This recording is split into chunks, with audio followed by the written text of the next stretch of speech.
김태영 씨는 그날 밤 잠을 이룰 수 없었습니다. 62세, 중견기업에서 30년간 근무하며 모은 퇴직금 1억 4천만 원. 그런데 딸의 결혼을 앞두고 충격적인 소식을 들었거든요. 2026년부터는 그 돈을 한 번에 받지 못할 수도 있다는 이야기였습니다. 변호사님, 딸 결혼준비금으로 4천만 원 정도는 마련해야 하는데 퇴직금을 매달 조금씩만 받는다면 어떻게 해야 하죠? 김 씨의 목소리에는 절망이 섞여 있었습니다. 퇴직금 1억 4천만 원을 월 58만 원씩만 받는다면 4천만 원을 모으는데 5년 반이 넘게 걸리거든요. 딸의 결혼을 5년 기다릴 수는 없잖아요. 안녕하세요. 15년째 노동법 전문 변호사로 일하고 있는 이현수입니다. 요즘 제 사무실로 이런 상담이 정말 많이 들어와요. 특히 55세 이상 분들의 문의가 급격히 늘어났습니다. 여러분이 30년, 40년 동안 열심히 일해서 받을 그 마지막 보상이 위험에 처했어요. 이건 단순한 제도 변경이 아닙니다. 여러분의 인생 설계 전체가 흔들릴 수 있는 변화입니다. 오늘 끝까지 들어보시면 이 위기를 어떻게 기회로 바꿀 수 있는지 정확히 알려드릴게요. 특히 마지막에 말씀드릴 7가지 생존 전략은 절대 놓치시면 안 됩니다. 박민수 씨 59세 이야기도 들어보세요. 부모님 두 분이 모두 요양원에 계시는데 월 요양비만 320만 원이 나간다고 합니다. 변호사님, 퇴직금 1억 8천만 원으로 당분간은 버틸 수 있다고 생각했어요. 그런데 그 돈을 매달 60만 원씩만 받는다면 어떻게 해야 하나요? 박 씨의 목소리에는 절망이 섞여 있었습니다. 월 60만 원으로는 요양비 320만 원 중 5분의 1도 감당할 수 없거든요. 이런 이야기들이 바로 지금 55세 이상 분들이 직면한 현실입니다. 돈은 있는데 쓸 수 없는 상황, 상상만 해도 답답하지 않으세요? 그런데 왜 정부가 이런 제도 변경을 추진하는 걸까요? 현재 정부는 2026년부터 퇴직금 연금화를 본격적으로 검토하고 있습니다. 표면적으로는 노후 소득 보장 강화라는 좋은 취지예요. 퇴직금을 한 번에 받으면 무계획적으로 사용할 위험이 있으니 연금 형태로 나눠 주어서 안정적인 노후를 보장하겠다는 것이죠. 실제 통계를 보면 설득력이 있어 보입니다. 퇴직금을 받은 사람들 중 무려 35%가 3년 안에 그 돈을 모두 소진한다고 해요. 모두 소진한다고 합니다. 부동산 투자 실패, 사업 실패, 자녀 지원 등으로 말이에요. 정부 입장에서는 이런 문제를 막으려는 것이겠죠. 하지만 개인 입장에서는 완전히 다른 재앙이 시작되는 겁니다. 현재 검토 중인 안을 보면 퇴직금을 20년에서 25년에 걸쳐 연금 형태로 지급하는 방향입니다. 1억 4천만 원의 퇴직금이 있다면 한 번에 받는 게 아니라 월 47만 원에서 58만 원씩 20년 동안 받게 되는 것이에요. 물론 중간에 인출할 수 있는 예외 조건들도 있을 거라고 합니다. 주택 구입, 의료비, 교육비 같은 특별한 경우에는 일정 금액을 미리 받을 수 있도록 하겠다고 하지만 그 조건이 얼마나 까다로울지는 아무도 모릅니다. 여기서 가장 무서운 건 이게 단순한 선택사항이 아닐 가능성이 높다는 점입니다. 의무적으로 적용될 가능성이 크거든요. 그럼 실제로 숫자를 한번 계산해 볼까요? 여러분도 깜짝 놀라실 겁니다. 현재 중견기업 30년 근속자의 평균 퇴직금이 대략 1억 2천만 원에서 1억 5천만 원 정도입니다. 중소기업은 이보다 적어서 7천만 원에서 1억 원 정도 되고요. 1억 4천만 원을 기준으로 계산해 보면 20년간 연금으로 받을 경우 월 약 58만 3천 원이 나옵니다. 여기에 이자나 수익률을 고려하면 조금 더 받을 수도 있지만 인플레이션을 생각하면 실질 가치는 점점 떨어질 수밖에 없어요. 25년으로 늘리면 월 46만 7천 원 정도가 됩니다. 그런데 잠깐, 이 금액으로 실제 은퇴 생활이 가능한가요? 현재 65세 이상 1인 가구 최소 생활비가 월 135만 원 정도라고 합니다. 2인 가구는 210만 원이 넘게 들어가고요. 퇴직금으로 월 50만 원 받는다고 해서 해결될 문제가 전혀 아니라는 말이에요. 결국 국민연금이나 다른 소득과 합쳐서 생활해야 하는데 갑작스런 큰 지출이 필요할 때는 정말 큰 문제가 생기는 거죠. 이영희 씨 58세 사례를 들어보세요. 현재 퇴직을 2년 앞두고 있는데 예상 퇴직금은 1억 1천만 원 정도입니다. 계획이 이미 다 세워져 있었어요. 퇴직 직후에는 집을 좀 더 넓은 곳으로 이사할 예정이었습니다. 전세 보증금 차액으로 3,500만 원이 필요하고요. 1년 후에는 아들 결혼으로 3천만 원, 그리고 2년 후에는 작은 카페를 차릴 계획인데 여기에 3천만 원 정도를 투자하려고 했어요. 그런데 퇴직금이 연금화되면 어떻게 될까요? 이영희 씨는 제게 이렇게 말했습니다.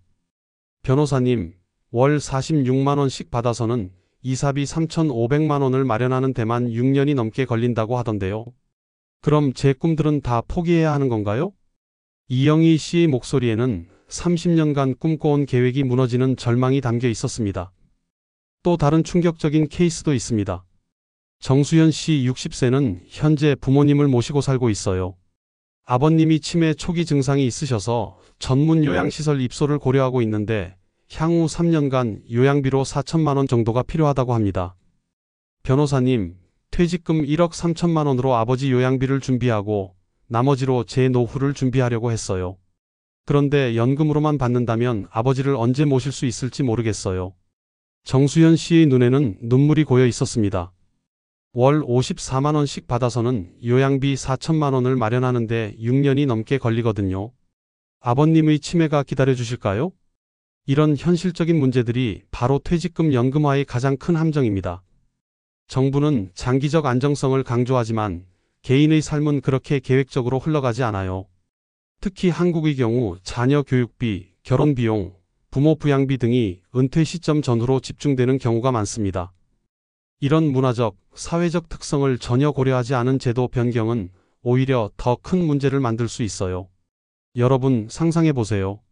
내 돈이 은행에 1억 원 넘게 있는데 급하게 3천만 원이 필요한 상황에서 죄송합니다. 월 50만 원씩만 드릴 수 있어요 라는 말을 듣는다면 어떤 기분일까요?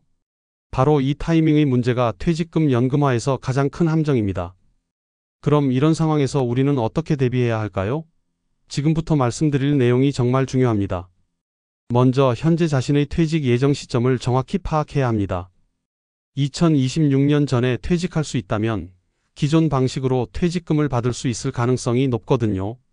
하지만 그 이후에 퇴직해야 한다면 지금부터 완전히 다른 방식의 자산 축적을 준비해야 합니다. 퇴직금에만 의존하는 은퇴 설계가 아니라 다양한 금융 상품을 활용한 포트폴리오를 만들어야 하는 거예요. 그런데 여기서 더 중요한 건 지금 당장 행동을 시작해야 한다는 점입니다. 제도가 확정되고 나서는 이미 늦어요. 자, 그럼 지금부터 이 위기를 기회로 바꿀 수 있는 구체적인 생존 전략을 말씀드릴게요. 제가 15년간 법무 경험을 바탕으로 정리한 7가지 방법인데 실제로 이 방법들로 위기를 넘긴 분들의 이야기도 함께 들려드릴게요. 첫 번째 전략, 퇴직 시기 전략적 조정입니다. 강현민 씨 61세 이야기부터 들어보세요. 원래 63세에 퇴직할 계획이었는데 연금화 소식을 듣고 2025년 말로 앞당기기로 결정했어요. 2년 일찍 퇴직하는 대신 퇴직금 1억 2천만 원을 한 번에 받을 수 있게 된 거죠. 변호사님, 2년치 급여를 포기하는 게 아깝긴 하지만 장기적으로 보면 이게 더 유리할 것 같아요. 무엇보다 내 돈을 내 마음대로 쓸 수 있다는 게 중요하잖아요. 강 씨는 현명한 선택을 하신 겁니다. 2026년이 기준점이 될 가능성이 높으니까 2025년 말까지 퇴직할 수 있는 분들은 시기를 조정해 보세요. 물론 억지로 조기 퇴직하라는 건 아니에요. 이미 퇴직을 고려하고 계셨다면 시기를 앞당기는 것도 하나의 전략이라는 말씀입니다. 두 번째 전략, 유동성 자산 비중을 대폭 늘리는 것입니다. 윤석호 씨 58세는 이 방법으로 가족의 위기를 막았어요. 퇴직금을 당장 쓸 수 없다면 다른 자산으로 유동성을 확보해야 한다고 생각하신 거죠.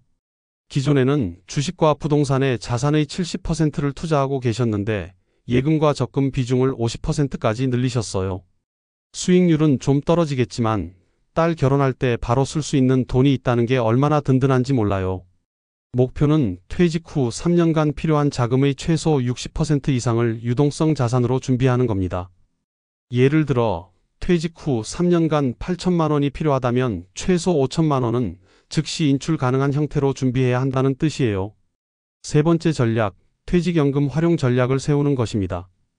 현재 많은 분들이 퇴직연금에 가입되어 있을 텐데 본인이 어떤 유형에 가입되어 있는지조차 모르는 경우가 너무 많아요. DB형, DC형, IRP 등 각각의 장단점을 파악해서 운용 전략을 세우셔야 해요. 특히 DC형이나 IRP의 경우 본인이 직접 운용할 수 있으니까 적극적으로 활용하시면 좋습니다. 물론 리스크도 있지만 장기적으로는 더 좋은 수익을 낼 수 있어요. 네 번째 전략, 부채 관리를 철저히 하는 것입니다. 이건 정말 중요한데 많은 분들이 놓치는 부분이에요. 퇴직 후에는 소득이 줄어드니까 대출 같은 부채는 미리 정리해 두셔야 합니다. 특히 신용대출이나 카드대출 같은 고금리 부채는 퇴직 전에 반드시 정리하세요. 주택담보대출의 경우 금리가 낮다면 굳이 서둘러 갚을 필요는 없지만 월 상환액이 퇴직 후 소득 대비 부담이 될 것 같으면 미리 조정해 두시는 게 좋습니다. 다섯 번째 전략, 가족과의 재정 계획을 함께 세우는 것입니다. 앞서 말씀드린 윤석호 씨의 경우가 좋은 예시예요. 큰 아들 결혼을 앞두고 가족회의를 열었어요. 원래는 윤 씨가 결혼 비용 전체를 지원할 계획이었는데 상황을 설명하고 50%만 지원하기로 했어요.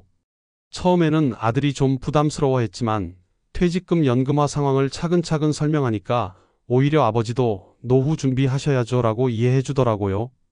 퇴직금 연금화로 인해 가장 큰 영향을 받는 건 대형 가족 이벤트들입니다. 자녀 결혼, 손주 육아 지원, 부모 부양 등 말이에요.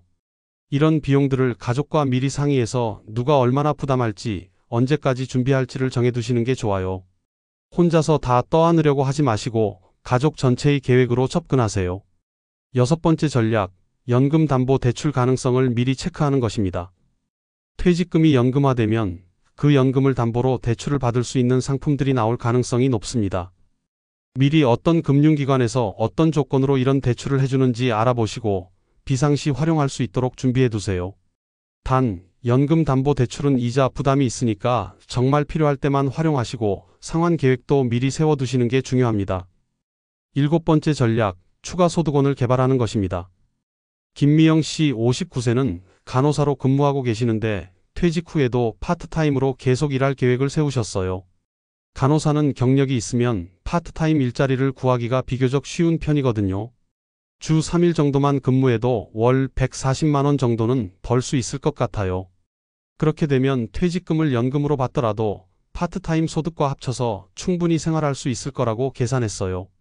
김 씨의 경우는 직업의 특성을 잘 활용한 케이스라고 볼 수 있어요. 본인의 경력과 기술을 활용해서 퇴직 후에도 소득을 창출할 수 있는 방법을 찾으신 거거든요. 최근에는 55세, 60대를 위한 일자리도 많이 늘어나고 있어요. 물론 젊을 때만큼 높은 소득을 기대하기는 어렵지만 월 100만 원에서 200만 원 정도라도 벌 수 있다면 경제적 여유가 훨씬 늘어납니다. 이 7가지 전략을 모두 한꺼번에 실행하기는 어려울 거예요. 본인 상황에 맞게 우선순위를 정해서 하나씩 실행해 보세요. 가장 중요한 건 미리 준비하는 것입니다. 제도가 바뀌고 나서 허둥대지 말고 지금부터 차근차근 준비하시면 충분히 대응할 수 있어요. 여러분, 지금까지 7가지 전략을 말씀드렸는데 이론만으로는 부족하죠. 이제 실제로 어떤 순서로 언제까지 이런 준비를 해야 하는지 구체적인 실행 계획을 알려드릴게요. 박영수 씨 60세는 이 체크리스트 덕분에 가족의 위기를 막을 수 있었어요. 단 일주일 만에 본인 상황을 정확히 파악했거든요.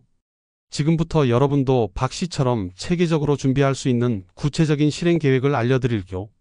한꺼번에 모든 걸 다 하려고 하면 부담스러우니까 단계별로 나눠서 차근차근 진행하시면 됩니다. 먼저 일주일 안에 해야 할 가장 기본적인 현황 파악부터 시작해 보세요. 박영수 씨가 가장 먼저 한 일이 바로 이거였어요. 본인의 예상 퇴직금이 정확히 얼마나 되는지 계산해 보는 것입니다. 많은 분들이 대충 몇 천만 원 정도 될 거야 하고 넘어가시는데 이렇게 하면 제대로 된 계획을 세울 수 없어요. 회사 인사팀에 문의하거나 퇴직금 계산기를 활용해서 정확한 금액을 파악하는 게 중요합니다. 그 다음으로는 퇴직연금 가입 현황을 확인해야 해요. DB형인지 DC형인지 IRP인지에 따라서 대응 전략이 완전히 달라지거든요. 놀랍게도 많은 분들이 모르고 계시는 경우가 많습니다.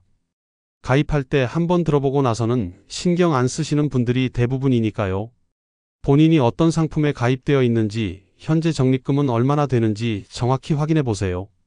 이게 앞으로 전략을 세우는데 가장 중요한 기초 자료가 됩니다. 마지막으로 현재 유동성 자산 규모를 파악해 보세요. 예금, 적금, CMA, MMF 등 언제든 인출 가능한 자산이 얼마나 되는지 계산해 보는 거예요. 이게 앞으로 퇴직금이 묶였을 때 당장 쓸 수 있는 돈이 될 테니까요. 한 개월 안에 할 일로는 좀 더 구체적인 미래 계획을 세우는 겁니다. 정말 중요한 단계예요. 퇴직 후 3년간 예상 지출 계획서를 작성해 보세요. 생활비, 의료비, 자녀 지원비, 부모 부양비 등 예상되는 모든 지출을 종이에 적어보는 거예요. 이렇게 하면 퇴직 후 필요한 자금 규모가 구체적으로 나와요. 처음에는 막막하겠지만 한번 정리해 놓으면 앞으로 모든 계획의 기준이 됩니다. 그리고 이 계획을 가족과 함께 상의해 보세요. 혼자서 계획을 세우고 나중에 가족들에게 알리는 것보다는 처음부터 함께 상의해서 계획을 세우는 게 훨씬 좋습니다. 특히 자녀들의 결혼이나 부모님 부양 같은 문제는 가족 전체의 문제니까 투명하게 상황을 공유하고 함께 해결책을 찾아야 해요. 또한 고금리 부채가 있다면 정리 계획을 세워보세요. 퇴직 후에는 소득이 줄어드니까 신용대출이나 카드대출 같은 고금리 부채는 미리 정리해두는 게 좋습니다. 3개월 안에 할 일로는 본격적인 자산 재편과 장기 계획 수립입니다. 여기서부터는 정말 중요한 결정들을 내려야 해요. 유동성 자산 비중을 조정해 보세요. 현재 주식이나 부동산에 집중 투자되어 있다면 일부를 예금이나 적금으로 옮기는 것도 고려해 볼 만합니다. 수익률은 좀 떨어질 수 있지만 필요할 때 바로 쓸 수 있다는 장점이 있어요. 앞서 말씀드린 윤석호 씨처럼 말이에요. 수익률보다는 안정성을 택했는데 지금 생각해보니 정말 잘한 선택이었어요. 퇴직 시기 조정이 가능한지도 검토해 보세요. 2026년 전에 퇴직할 수 있다면 기존 방식으로 퇴직금을 받을 수 있을 가능성이 높으니까요.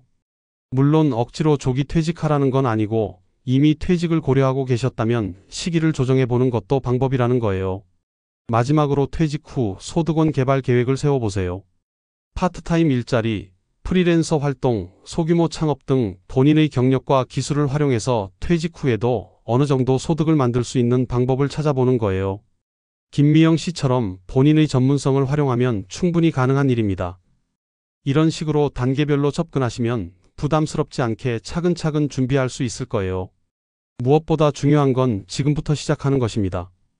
여러분, 지금까지 구체적인 실행 방법을 말씀드렸는데 마지막으로 가장 중요한 마음가짐에 대해 이야기하고 싶어요. 지금까지 퇴직금 연금화 제도 변화와 대응 방법에 대해 자세히 말씀드렸습니다. 핵심을 다시 한번 정리해드리면 2026년부터 퇴직금을 한 번에 받지 못할 가능성이 높아졌다는 점입니다. 이는 여러분의 은퇴 계획에 큰 영향을 줄 수 있는 변화입니다. 하지만 미리 준비하면 충분히 대응할 수 있어요. 무엇보다 중요한 건 지금부터 움직이는 것입니다. 제가 15년간 법무 일을 하면서 가장 기뻤던 순간이 있어요. 바로 위기를 미리 준비해서 가족의 웃음을 지킨 분들의 모습을 봤을 때였습니다. 오늘 이 영상을 끝까지 보신 것만으로도 여러분은 이미 95%의 사람들보다 앞서 나가고 계신 겁니다. 대부분의 사람들은 변화를 알고 있었는데도 준비하지 않아서 피해를 보거든요. 하지만 여러분은 다릅니다. 지금 이 순간 여러분의 선택이 10년 후 완전히 다른 인생을 만들어낼 수 있어요. 작은 행동 하나가 여러분의 은퇴를 완전히 바꿀 수 있습니다. 퇴직금이 얼마나 될지 계산해 보는 것부터 시작하셔도 좋고 가족과 은퇴 계획에 대해 진솔한 대화를 나누시는 것도 좋습니다. 어떤 것이든 상관없어요. 중요한 건 오늘 시작하는 것입니다. 그리고 이런 제도 변화는 앞으로도 계속 있을 거예요. 연금 제도, 세금 제도, 부동산 제도 등 우리 생활과 직결된 여러 분야에서 변화가 예상됩니다. 그때마다 허둥대지 말고 미리미리 정보를 파악하고 준비하는 습관을 기르시는 게 중요해요. 변화를 두려워하지 말고 오히려 기회로 만드는 지혜로운 분들이 되셨으면 합니다. 마지막으로 한 가지만 더 말씀드릴게요. 퇴직금 연금화가 무조건 나쁜 것만은 아닙니다. 장기적으로 보면 안정적인 노후 소득을 보장받을 수 있다는 장점도 분명히 있어요. 다만 개인의 상황과 필요에 따라 유연하게 대응할 수 있는 선택권이 있었으면 좋겠다는 게 제 생각입니다. 일률적인 제도보다는 개인의 선택을 존중하는 방향으로 개선되기를 바라고 있어요. 여러분도 이런 변화에 대해 관심을 갖고 합리적인 목소리를 내시는 것도 중요합니다. 제도는 국민의 의견을 반영해서 만들어지는 거니까요. 여러분은 지금까지 정말 열심히 살아오셨습니다. 30년, 40년을 하루도 빠짐없이 출근하시고 가족을 위해 희생하시고 미래를 위해 저축도 하셨어요. 그런 여러분이기에 이런 변화 앞에서도 충분히 지혜롭게 대응하실 수 있을 거라고 믿습니다. 앞으로도 여러분의 재정 관리에 도움이 되는 유용한 정보들을 계속 전해드릴게요. 복잡해 보이는 법률이나 제도 변화도 여러분이 이해하기 쉽게 풀어서 설명해 드리겠습니다. 오늘 영상이 여러분의 든든한 은퇴 준비에 조금이라도 도움이 되셨다면 그것만으로도 제겐 큰 보람입니다. 혹시 주변에 이런 정보가 필요한 가족이나 지인이 계시다면 이 영상을 공유해 주세요. 한 사람의 준비가 온 가족의 안정을 지킬 수 있거든요. 여러분의 지혜로운 선택이 가족 모두에게 희망이 되고 든든한 버팀목이 되기를 진심으로 바랍니다. 그리고 궁금한 점이 있으시면 언제든지 댓글로 질문해 주세요. 제가 아는 한 성심껏 답변해 드리겠습니다. 여러분 모두의 안정적이고 행복한 은퇴를 위해 항상 응원하겠습니다. 오늘도 시간 내어 끝까지 들어주셔서 정말 감사합니다.